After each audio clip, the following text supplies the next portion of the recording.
Hello viewers, I'm Jane, the ultimate Filipina. In today's episode, I will advise you of three types of Filipina to avoid as you vacation, transition, or retire in the Philippines. I know many of you will not avoid them because of your own decisions and choice. However, you came to the Philippines to enjoy the culture, tradition, peace of mind, and maybe find a suitable and charming companion. It will happen, but these three types of Filipina, once you break up with them, will make your life and retirement pure heal. Whatever bad choice or bad breakups, if any, you left behind will be pale compared to a scorned high-risk Filipina. Some, not all, want revenge upon breakup on a scale unimaginable.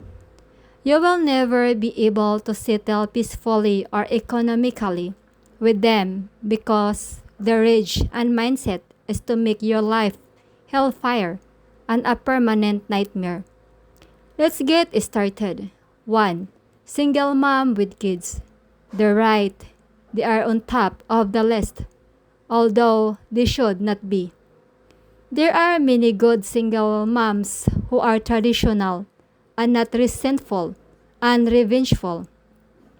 However, if she had several failed relationships with Filipino men and several foreigners, you will be the unlucky recipient of her collection of hate, anxiety, frustration, bitterness, and quest for revenge.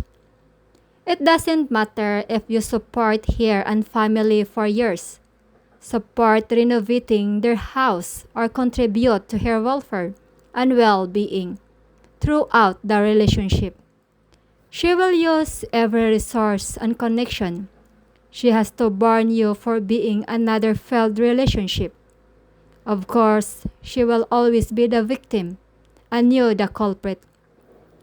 She had been perfect throughout the relationship, and you will never convince her otherwise. Leaving the country for 6 months or more might help ease her onslaught, but return in a different region of the Philippines. And don't tell anyone you back, not even a close friend. 2. Divorced or separated, but still married, but claim they are single. Don't trust their status. Verify and confirm to avoid a lot of headaches and drama. A Filipina will tell you she is single if her husband abandoned her and start a new family but never returns. That is partially true, but the problem is you commit adultery if seeking her and are the subject to blackmail or doing jail time. There is no divorce in the Philippines, so don't let her beauty control your judgment and common sense. There are too many single and bitter Filipina available. If you have patience and set your criteria on an ultimate Filipina. As for the divorced Filipina, imagine the process and length of time to get the divorce here in the Philippines. There is hidden rage and resentment in them that will culminate if you break up with them. It's not like your home country where you kiss and say goodbye. The breakup entails her fury and inability to accept another failure. Implement your emergency plan immediately and don't look back or return. If a Filipina tells you she is divorced or single but separated, with or without kids, run like hell. 3. The widowed Filipina. You know the story of the black widow and black widow spider that kills her meat after copulation. Well, it's not the extreme, but it's a case of the good, the bad, and the ugly. You might get the perfect divorce Filipina who is an ultimate Filipina or Dracula's daughter. It's basically Russian roulette and decisions and choice in a widowed Filipina and the subsequent consequences and result. The divorced Filipina is the best of the worst, and you decide.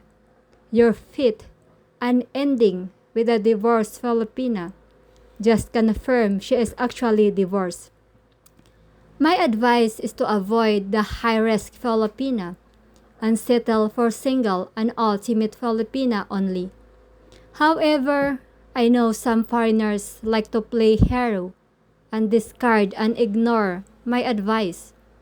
Well, at least consider it in decision making. I have included in the video description the song Love Don't Love Nobody by the Spinners for your listening pleasure. I'm Jane, the ultimate Filipina, wishing you an ultimate day, an ultimate life in the Philippines. Take care. Bye.